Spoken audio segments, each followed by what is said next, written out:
The frustration that Jimmy displayed. Cornpop. I'm not going to read the rest of it. Without me, that's Behold, pale horse. I'd pay $5 to see Jimmy Dore body slam a disagreeable guest. Just saying. LOL. What the fuck? So recently, Barack Obama came out and shamed black men for not voting for Kamala Harris because there's no 1 in 4 black men under 50 aren't voting for Trump. And he handled that like Tim Waltz handling a gun. Yes. Really well. And he bumbled it. So he came out and tried to voter shame them, said that they're sexist for not voting for Kamala Harris. It was really condescending and insulting. And black men aren't going for it. Watch this. Not from a gay guy. Kamala chose a white husband. Why can't black men choose a white president? Oh, wait, what? What? Kamala chose a white husband. Why can't black men choose a white president? That's a pretty great point from Carly Bond. Because some of those white men aren't as soft and compliant as her husband, I'm going to guess. So here's some more black guys who got, so they're clapping back at Barack Obama and his garbage and his shaming of them and his denigration of them. And because Barack Obama never did anything for black people. And let's watch this. Absolutely. I mean, first of all, Obama's not as talented of a liar as he used to be. But quite frankly, my ancestors fought way too hard for me to have the ability to learn how to read, just for Obama to expect me to be so uneducated to think that I would vote for Kamala Harris simply because she claims to be a black woman. And I mean, if people want to stop having Kamala Harris be called a DEI hire, maybe he should stop trying to remind us of her demographic every 5 minutes. Black men not supporting Kamala has nothing to do with her being a woman. It has everything to do with her lack of accomplishments over the last 1,359 days. Well, wow, these are better points than anybody has made so far about this. And Kurt, that's coming from a blonde black man, so she's losing a lot of demographics at once. Yo, that's a great point. That is a great point. Here they go on. And by the way, I'm pretty sure this guy used to be a Black Lives Matter activist, but let's watch. Absolutely. You know, it's a Hail Mary pass considering that we did vote him in based off of identity politics. And I'm not saying that all is bad because he did do some things that I didn't necessarily disagree with that Trump absolutely did better than him. But at the same time, I felt that it was incredibly disrespectful because he's making the assumption that we're not educated enough to lead our families, to look at the policies, to understand exactly what's going on with immigration. And we're supposed to overlook everything that they did over the last 3.5 years that was not in our favor. And when I say our, I'm talking about the American people, let alone men, let alone black men. And we're supposed to vote for her because of some misogynistic reason that's made up. And instead, we've learned how to educate ourselves, and now they've sent their Messiah back to rein us in and bring us back into the Democratic plantation. And most men that I've spoken with have said that it's absolutely disrespectful, and we're done with Obama. That is disrespectful. So Barack Obama's talking to them like they're morons and they're idiots, and as if they haven't done their research, and they don't know that Kamala Harris never had their back. Kamala Harris in prison. He thinks he's her daddy. What's that? You know? He thinks he's talking like he's your daddy. Yes. But he's only daddy to dippy, college-educated white cat ladies. That's right. He's like a Neil deGrasse Tyson for them. Not to black men, or not to any men. I have a dad, you know, so I don't really need Obama telling me shit. But the nerve of him to say that, the stuff that only works on dippy white women to grown men is unbelievable. Well, they're pushing back. Here's some more. More mansions? It's absolutely degrading, and black men are sick of being reduced to being expected to think with our skin color. We have seen how terrible the Obama, Biden, Harris trilogy has been for our country. It has completely demoralized our country, and quite frankly, Obama has no credibility because this is the same man who heavily endorsed Joe Biden, and we all can feel in our pockets, and we can see it for sure at our border, just how terrible the Biden-Harris administration has been for our country. And Obama admitted himself back in an interview with Steve Colbert that if he could, he would run our country from an earpiece down in the basement, and it wouldn't surprise me if that's exactly. They took the same blueprint that got Obama elected, and he was a first for us, right? So our grandparents and our parents and things like that wanted to see this happen, but they were largely voting out of ignorance and voluntary ignorance because they only wanted that identity politics in order to push him through into the presidency. But admittedly, where he was charismatic, she isn't. And so we can see through her. She's a chameleon. When they unleashed her and they allowed for her to be able to take reporters' questions and things like that, it showed that she was completely incompetent. And frankly, not only do we feel disrespected, but I'm uncomfortable with Obama standing in front of us trying to scold us and then divert our attention away from the things that's really meaningful, especially for our families. I'm not comfortable with him. I don't want to hear any more messages of hope. I don't want to hear any more messages of joy. I can feel it with my pocketbooks. My friends can feel it with their pocketbooks. And we're ready for him to get out of our way. Bam. Come on, you guys. It's not like Obama's on the Epstein flight list or anything.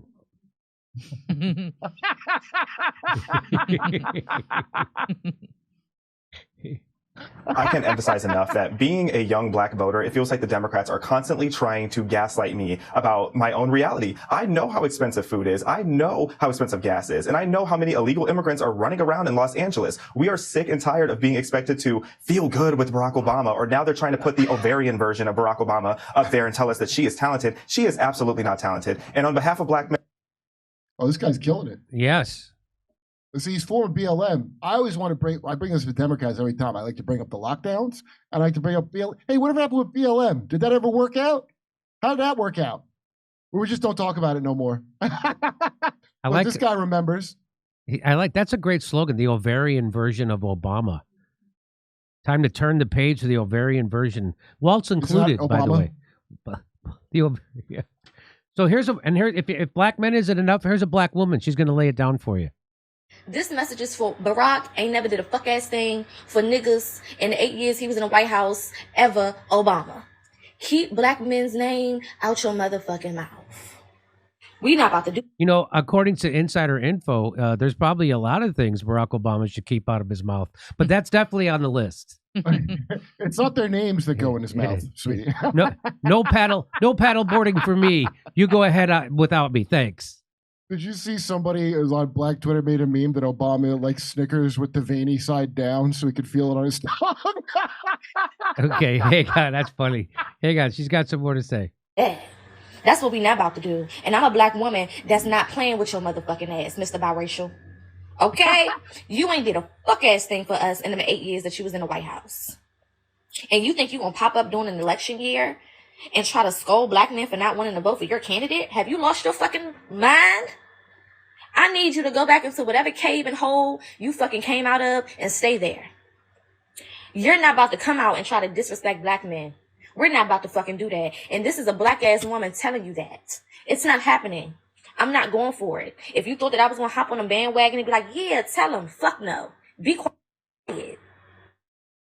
Be quiet. There are millions of people in this country that are not voting for Kamala, and it's her motherfucking fault. Every time she opens her mouth, bullshit flies out. Teleprompter, no teleprompter. It's all bullshit. We know she was raised in a middle-class family. We don't give a fuck. The last 4 years have been hell for us.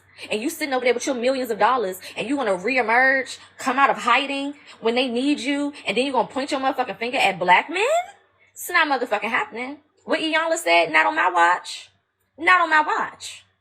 Take your ass back to the hole you crawled out of with that big ass wife you got and leave us the fuck alone. Period. We shouldn't have voted for your motherfucking ass during the 8 years that you was there. A lot of my people was blinded by the fact that you came out as a dark-skinned man. And they took that and they ran with it. But people are waking the fuck up, and we don't care about color right now. Because people are hungry, and the grocery stores is high as hell. And we have inflation. And we have motherfuckers coming into this country getting more money than the people who have been affected by hurricanes. So we don't give a fuck about what you got to say. All right? Go back to where you came from and keep black men's name out of your motherfucking mouth. Thank you. Can you imagine having your house washed away in a hurricane and you don't have the money to get a new house, you know? Because some people in Nashville had like nice houses where they'll be okay, but a lot of people are not. And then you have Obama Mr. Hope is telling you, scolding you because they say you must hate women because you're not voting for his puppet so he can secretly be in power. And all the dipshit Democrats deep down hope that that's the case. They know Kamala sucks. They're hoping that Obama is still in office because he's so good. I promise you, former friends of yours, deep down, like, that's good. Obama and Hillary are working together with a triumvirate. And Kamala's not so good, but it's the people around them that matter, that don't get voted for. The deep state that I say doesn't exist because I'm an asshole. That's how they think. The irony is, the reason why Hillary Clinton, one of the big reasons, not but one of the big reasons why Hillary Clinton lost to Donald Trump was because black guys in Michigan and Wisconsin wouldn't vote for her because they voted for Barack Obama twice and their lives got worse. Yeah. So what are the odds Hillary is going to improve it? That's a dirty secret. And you know how I know that? You know how I know black people didn't vote for Hillary Clinton because they voted for Barack Obama twice and their lives got worse?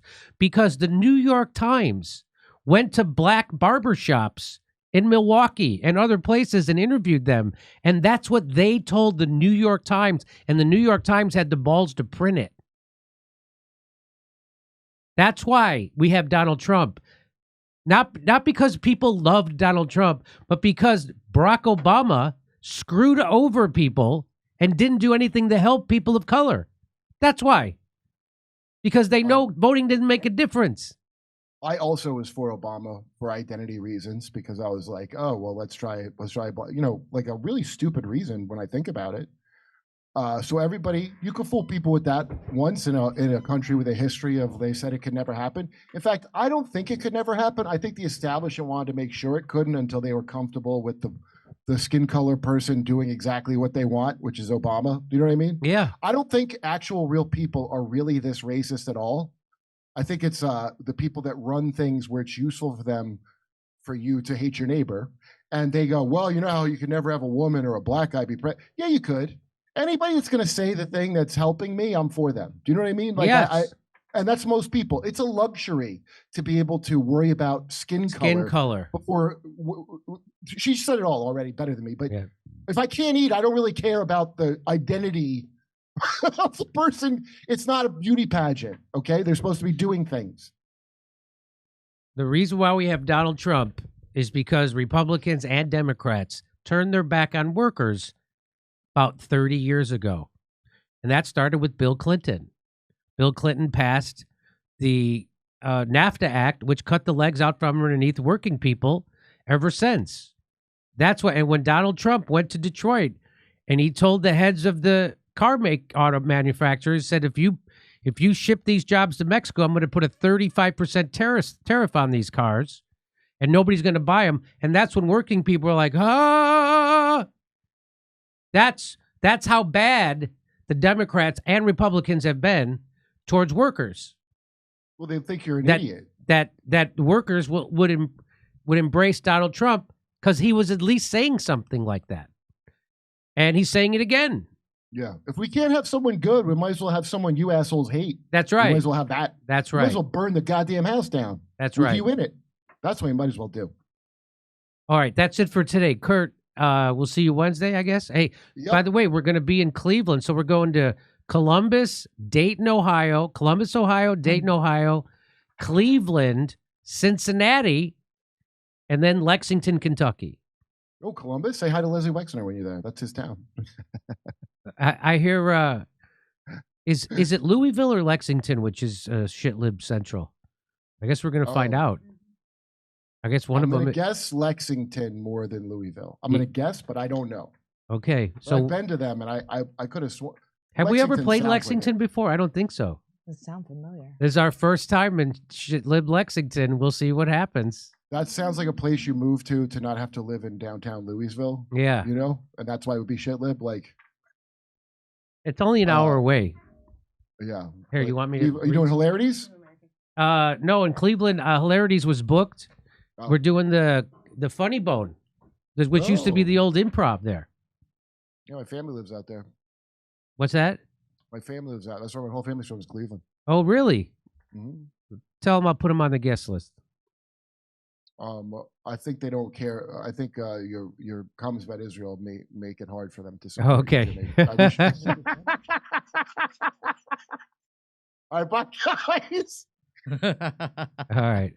Hey, how do all the how is the comedy scene doing with Kamala Harris in Austin? I think he's gone. Oh, is he gone? Yeah. Oh, God damn it. All right. Over to Steph. All right. Thank you, gentlemen. Hey, Louise wants to know, what's your favorite venue in California do you like best? My brother's in California. He's scared to go alone. It would be nice to celebrate show 7. I'm saying that you should go to the day after Thanksgiving show at Burbank, because it's going to be a real fun stand-up show. That's my recommendation, Louise. That's pretty fun. Michael Tracy went to the Univision Town Hall and exposed he wasn't allowed to speak to any of the people that asked questions. Wasn't that interesting? And they weren't just from that area. They flew them in. and found out that the people of the crowd were hired by Crowds on Demand. Yes. Oh, no kidding. Yeah, I saw that. I was watching that one on the Glenn Greenwald No show kidding. too. Yeah. I'd love to cover that. Hey, come to me. Oh, back to Jimmy.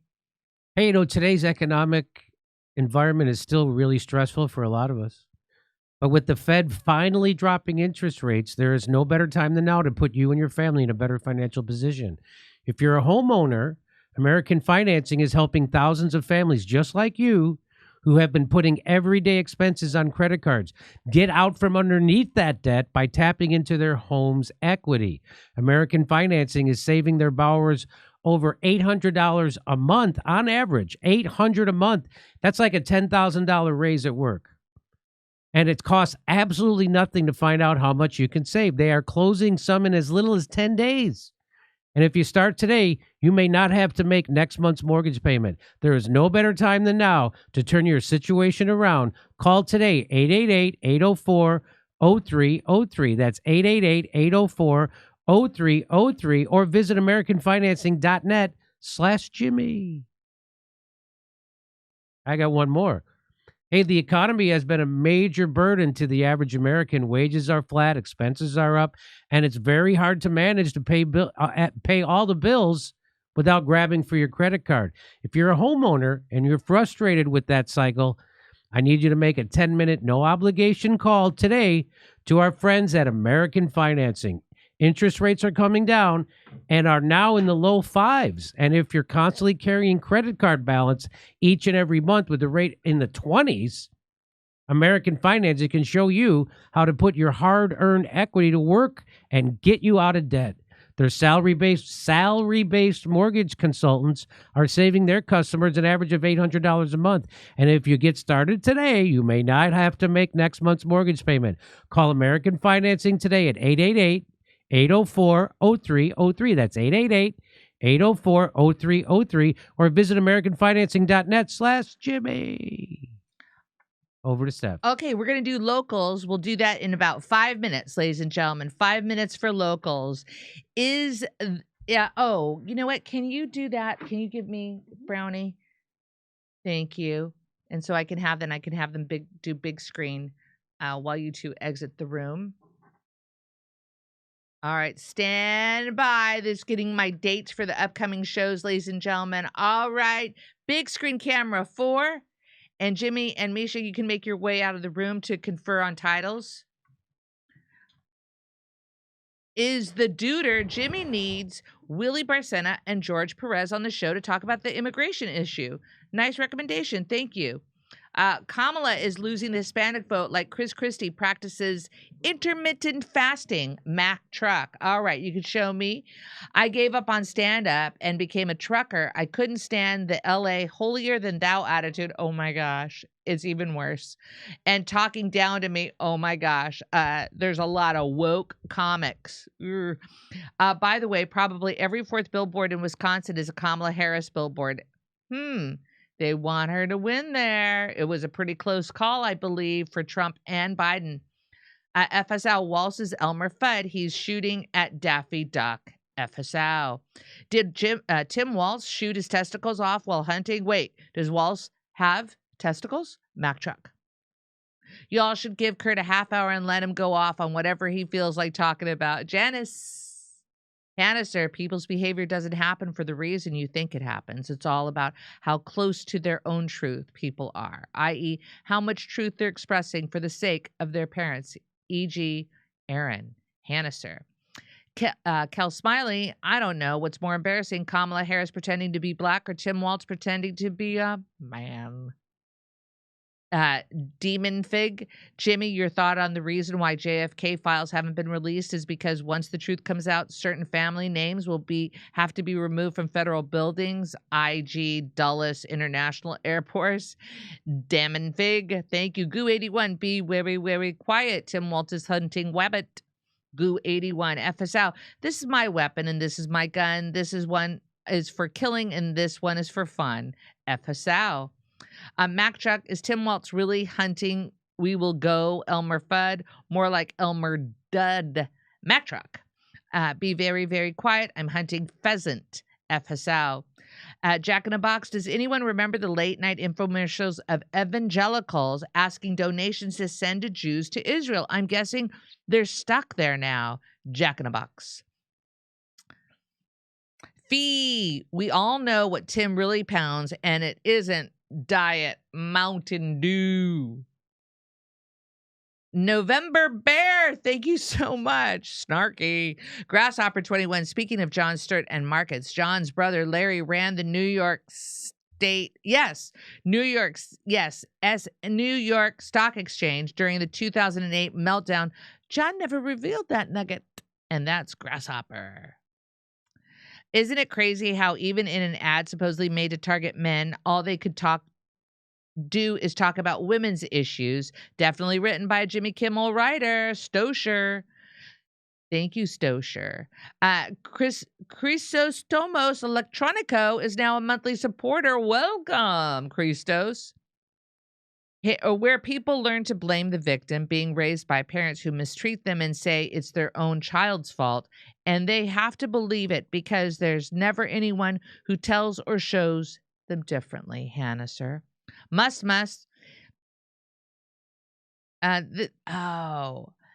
Is Kurt right about everything, or is it my bias as Siba Geigy poisoned water drinker as Tom Rivers native? Oh, must. Madrid, Spain for Louise. I think that's a great destination. Kurt, more documentaries. I already watched the channel you recommended in one night. Fret Pound. Hannah, sir, who really hurt you? Not who you really hurt, staff. You actually won't know who you really hurt until you deal with how and by whom you were hurt. Hannah, sir. All right. Hold on. I think I got one. Let's see. This one.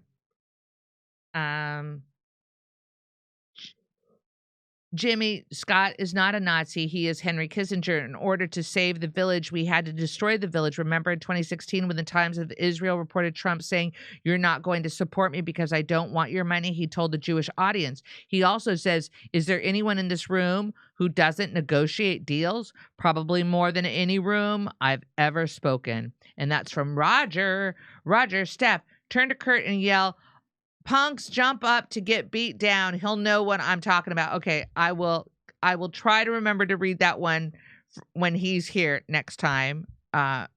Roger, I was looking for that one. I thought it was a super chat. I couldn't remember that it was here, so I will try to remember to do that. Okay, save that. Let me look anywhere else. Rockfin, here we go. I read that one. Okay. All right, ladies and gentlemen, and now we're getting ready to go to locals. And if you can't do locals, we'll see you on Wednesday, regular time. Adios. All right. Straight up, dog. All right. Why the fuck he keep looking? Why is he looking at me, dog? Why the fuck you keep looking at me? Stop staring at me.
Hey, thanks for checking out our YouTube channel. Subscribe by clicking on that button down there for more AM Joy and the rest of MSNBC. And click on any of the videos right here to watch the latest interviews and highlights. And you can get more videos from MSNBC for free every day with our newsletter. Just visit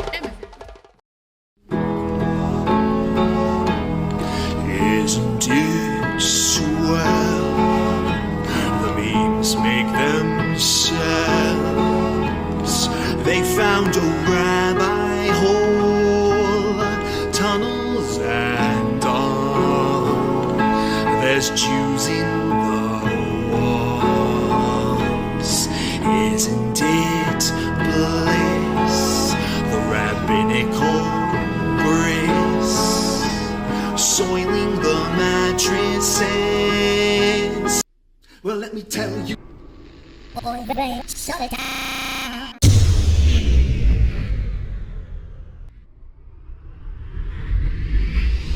If I were Rabbi Shmuley and diddle diddle diddle digga digga diddle diddle dum, all day long I'd diddle little bums. If I were a Shmuley man, I'd peddle all my dildos, dreidel dildos, selling dildos with my daughter and her mum.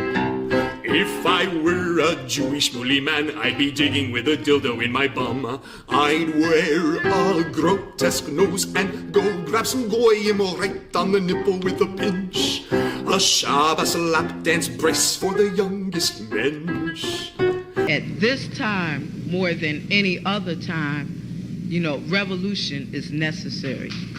It is necessary. Not only based on what has happened with the MOVE organization, you know, the babies that have been murdered, you know, MOVE adults that have been murdered, bombs being dropped on us, but past that to what is happening with all black people, so-called minority people, you know, money poor people. You know, this government, as has been said earlier, has waged war on us. But you know, something about us, particularly here in America, we don't really understand that. You know, we don't really know what war is. You know, for black people, for poor people, that people see as good, that they wasn't forced to do, that they didn't do to try to keep black people appeased, you know, and calm down so that black people wouldn't riot. A prison situation is a crystallized example of that. You can make phone calls in prison. They have movies in prison, but they don't have those things because they just want to be nice to prisoners. They have those things because they know damn well if they don't have, you know, people being able to contact their family, if they don't have, you know, facilities for people to sit there and watch movies, people are going to be frustrated, upset, and they're going to direct that frustration at them prison administrators, and they're going to have riots on their hands. You know, they're going to have people in them prisons turning them prisons out. That's why they have movies. That's why they have access to phones the way they do. And a stop to it when we don't like it, or encouraging it when it's something that's in our interest. You know, we have to call the shots.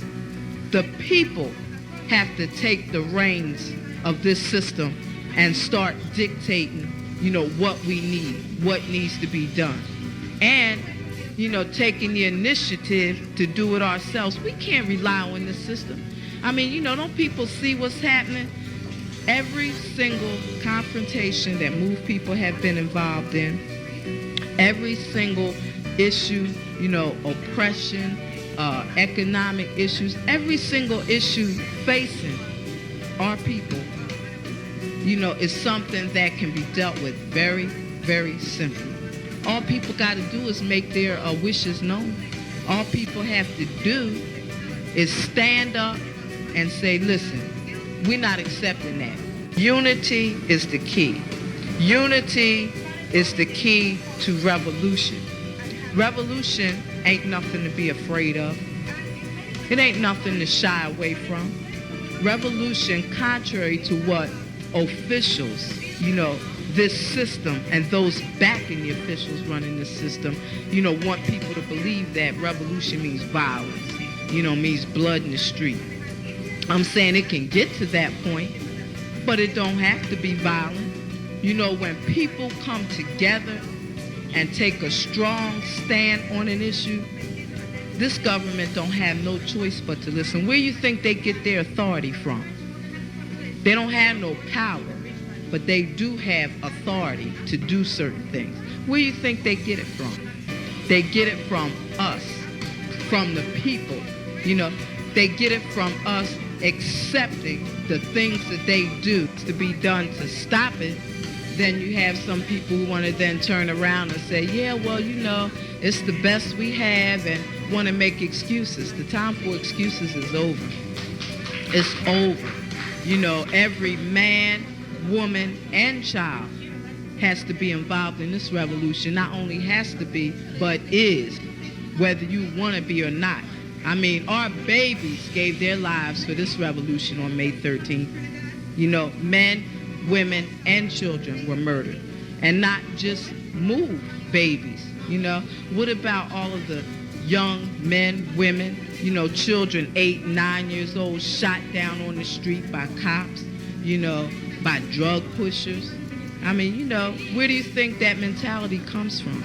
It comes from this system, from the mentality of this system of getting over, you know, making a quick buck, you know.